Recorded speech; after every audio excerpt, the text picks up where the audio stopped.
Welcome to the deep dive. Okay, let's talk TikTok in 2025. Forget just, the dances and trends everyone first thinks of. We're diving into how it's become this really crucial place for businesses looking for serious brand growth, looking to connect with new customers. Our guide for this is a great piece called The Secret to Growing Your Business with TikTok, like a pro ultimate growth tips. We're going to unpack the real strategies, the stuff that actually works now for any kind of business. And hey, if you're thinking about speeding up your social media growth while we're talking about this, you might want to check out resources like rapidboost.net, just something to keep in mind. So, the big question today is, how can businesses really truly leverage TikTok in 2025 for significant, lasting growth? That really is the core question, isn't it? And we're not just scratching the surface. We need to look at what's fundamentally changed, what makes TikTok such a powerhouse now, and how businesses can actually tap into that effectively. Okay, so fundamentally then, what is it about TikTok that makes it such an engine for growth right now? The article mentions a few key things. Absolutely. First off, the sheer scale. We're talking over 1.7 billion users globally. That's Yeah. huge. But the real game changer, it's how content gets seen.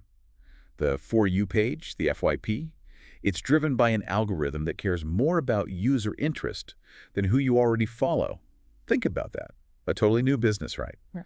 If they have compelling content, they could potentially reach this massive audience almost overnight. No existing followers needed, really. Wow, yeah. That's a kind of democratization of virality. You just don't see that quite the same way on older platforms.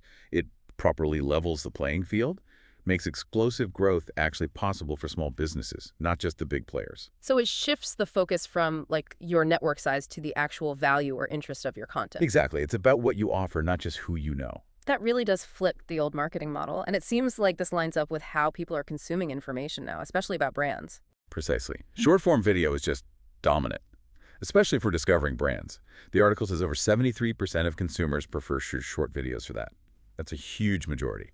And TikTok isn't just part of that trend, it's basically defining it. And what works there, it's not always the super polished stuff. It's authenticity, relatability, creativity. Right, like the real behind the scenes stuff. Yeah, exactly. Wow. Raw glimpses behind the curtain, quick educational bits, user challenges that get people involved, transparent stories. It's about being, well, human and relatable in this really fast-paced visual world. It forces brands to be more genuine, I think. Human, accessible. Okay, so if you're a business wanting to reach this huge audience, how do you target them? I know the ad platform has grown a lot. Oh, it absolutely has. Yeah. TikTok's ad platform now, in 2025, it's seriously sophisticated. It really rivals the older platforms. You've got really granular targeting demographics, interests, behaviors, plus innovative formats like shoppable posts that fit right into the feed, AI tools to help optimize. It's quite advanced. And is it cost effective? That's always the question. Well, that's one of the most compelling parts. The article reports a significantly lower average CPA cost per acquisition, around 34% less, apparently, compared to other platforms. So that efficiency, combined with the massive reach, makes it a really strong option for both brand awareness and driving actual sales without needing a massive budget. More bang for your buck, essentially. Okay, so we get the why. TikTok is powerful, cost effective, huge reach. Let's get practical. How does a business actually build a strategy? Where do you start? The absolute foundation, the starting point, has to be defining your niche very clearly. Yeah. And then establishing your content pillars. These are like the core themes or topics your content will consistently cover. Content pillars, okay. So whether you're super specific or quite broad, you have to know who you're talking to and what they actually want to see from you. It's non-negotiable. The article uses an example, an eco-friendly skincare brand.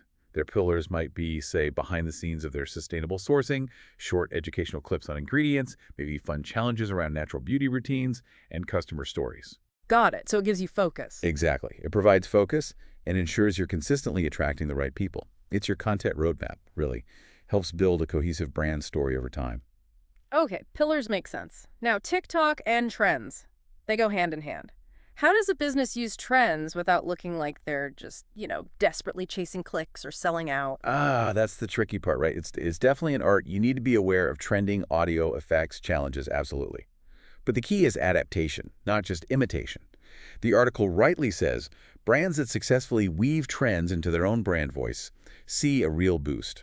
So, like, take a popular sound, but use it to show off a product feature. Precisely. Or join a hashtag challenge, but do it in a way that's clever and actually fits your brand's personality. Remember BlendJet back in 2024? They adapted recipe challenges perfectly to show off their blenders and drove sales. It's finding that sweet spot. Trend-aware, but still authentically you. You avoid looking like you're selling out if the trend genuinely aligns, even loosely, with your message. Right, it has to feel somewhat natural. What about posting frequency? Consistency is always key on social, isn't it?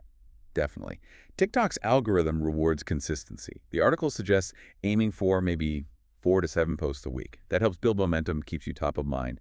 But, and this is crucial, quality always trumps quantity. Always. A few really engaging creative videos will do way more than a flood of just okay content. Makes sense. And you absolutely need to use TikTok's analytics. Plus, keep an eye on general benchmarks for your industry. See when your audience is most active. Posting during those peak times can give your content a much bigger initial push. It's about balancing frequency and quality to stay relevant without annoying people. Okay, shifting slightly. The article really hammers home the idea of connection on TikTok. How do businesses actually build those genuine relationships on such a fast platform? Yeah, it comes down to a few core things. Mastering, storytelling, really embracing authenticity and being relatable. On TikTok, attention spans are, well, they're short. Super short.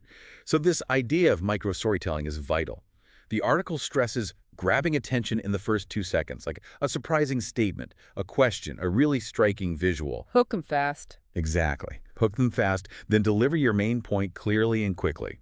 These little micro-stories, a quick peek behind the scenes, a short employee anecdote, a fast product demo showing one key benefit, that's how you build connections. It respects the viewer's time. So less polished corporate speak, more real, unfiltered stuff. Absolutely. Yeah. The article really emphasizes authenticity over perfection. TikTok users are smart. They see through polished marketing fluff. They respond way better to real people, real stories, real results. Look at Duolingo, their unscripted office stuff, the owl mascot antics. It massively boosted engagement because it felt real. People connect with brands that aren't afraid to be a bit imperfect. And that helps smaller businesses too, right? No need for massive production budgets if authenticity is key. Totally. It lowers the barrier to entry. What about humor? Even for brands that might seem more serious, can that work? Oh, for sure. The article highlights relatable humor as being really powerful on TikTok, even for traditionally serious industries. Finding ways to inject lighthearted, on-brand humor, maybe playful skits, witty captions, industry in-jokes can massively boost shares, makes the brand feel more approachable, more memorable. It humanizes the brand. Exactly. It breaks down barriers. Humor is just inherently shareable, makes your brand more likable. Okay, let's talk about extending reach. Influencers and user-generated content, or UGC. What's the play there in 2025? What's really interesting now is the rise of micro and nano influencers. We're talking creators with maybe 1,000 to 50,000 followers.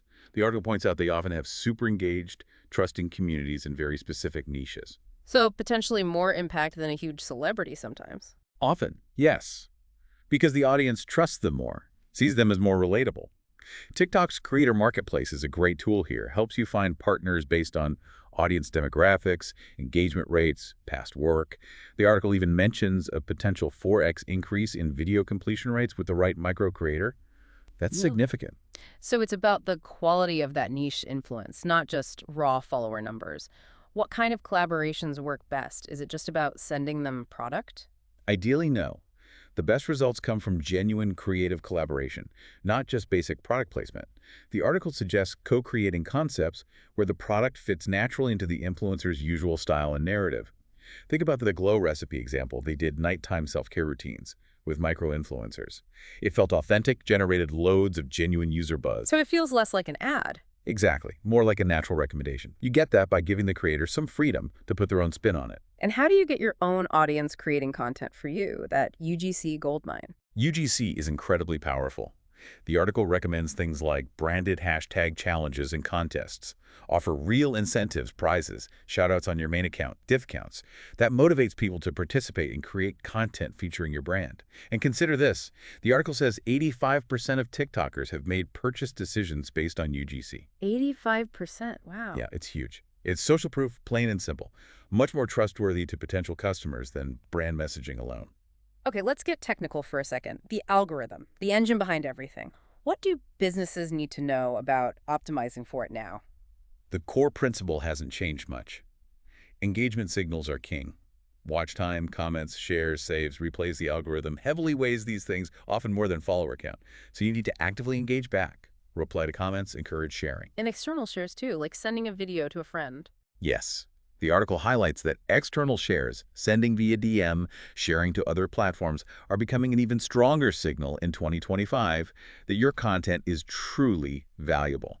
The goal is content so good people want to share it outside of TikTok. The algorithm is just trying to surface what people find genuinely interesting. And TikTok keeps adding features, especially around shopping, right? Social commerce. Definitely. That's been a massive growth area. Shoppable videos, live selling events, the in-app storefronts, it all drastically shortens a path from discovery to purchase.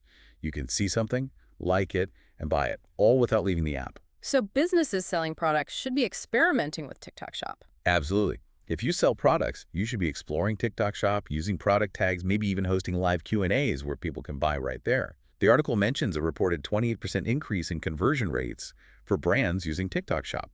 That's compelling. It just removes friction from buying. Makes total sense.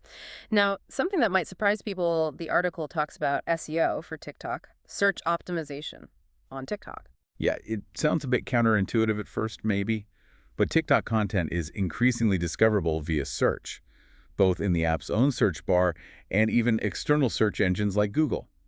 So using relevant keywords is becoming more important. Not just in hashtags. Not just hashtags and captions, no. The article advises using keywords in your spoken audio, too. TikTok's AI can actually index the words you say in your videos now. So that fitness coach doing a 15-minute morning yoga routine, they should actually say 15-minute morning yoga routine in the video, plus put it in the text. Maximize discoverability. Huh.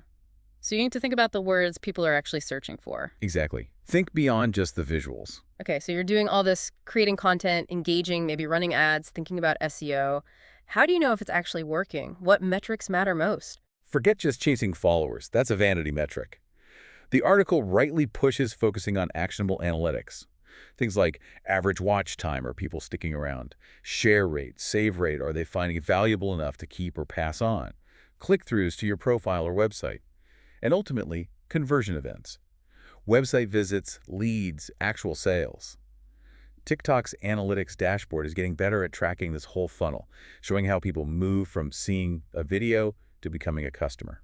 So track the metrics that actually link back to business goals. Precisely. Those are the numbers that prove your TikTok efforts are having a real impact. And it sounds like it needs to be a constant process of testing and tweaking. Absolutely. Continuous improvement. The article strongly recommends split testing. Try different formats, different hooks, different calls to action, different posting times. See what works best for your audience. Successful brands analyze their data, usually weekly, and they aren't afraid to ditch what's not working and lean into what is. And listen to the audience, too. Definitely. Your audience is like a built-in focus group. Monitor the comments for feedback or for ideas. Engage with them. If you implement suggestions people make, it builds community and signals value to the algorithm. So yeah, stay agile, listen closely. Okay, bringing this all together, if someone listening wants a clear blueprint, the essential steps for TikTok growth right now, what would they be? Well, based on the article, it boils down to this. 1, nail down your niche and your core content pillars. Get specific. 2, plan content in batches. Helps with consistency. 3, focus on micro stories. Grab attention fast, clear message. 4, engage consistently. Set aside time daily for comments and interaction. 5, collaborate smartly. Maybe 3 to 5 relevant micro influencers a month. 6, experiment with shoppable features if you sell products. 7, analyze your data weekly. Be ruthless. Adapt quickly. 8, stay trend-aware, yes, but always filter it through your brand identity. Be authentic. The article also suggests setting a 90-day goal with specific metrics, then iterating. It's about compounding results. That's a fantastic, actionable summary. So ultimately, success on TikTok in 2025 isn't some hidden secret. It's about strategy, compelling short-form stories, testing, and being genuinely authentic. And it really does seem like the platform gives businesses of all sizes a real shot. Exactly. It needs that clear strategy, dynamic content that really clicks with your audience, and using the platform's features smartly to help people along their journey. And don't forget collaborating with creators and empowering your own fans. Let data guide you. TikTok is this incredibly vibrant, creative playground for growth right now. The opportunity is there for those willing to, dive in, start testing, make that first video. So here's something for you listening to really think about. What's the unique, compelling story you can tell in a short, punchy video? Something that will grab your ideal audience and actually spark a real connection. That's your starting point. Thanks for taking this deep dive with us today.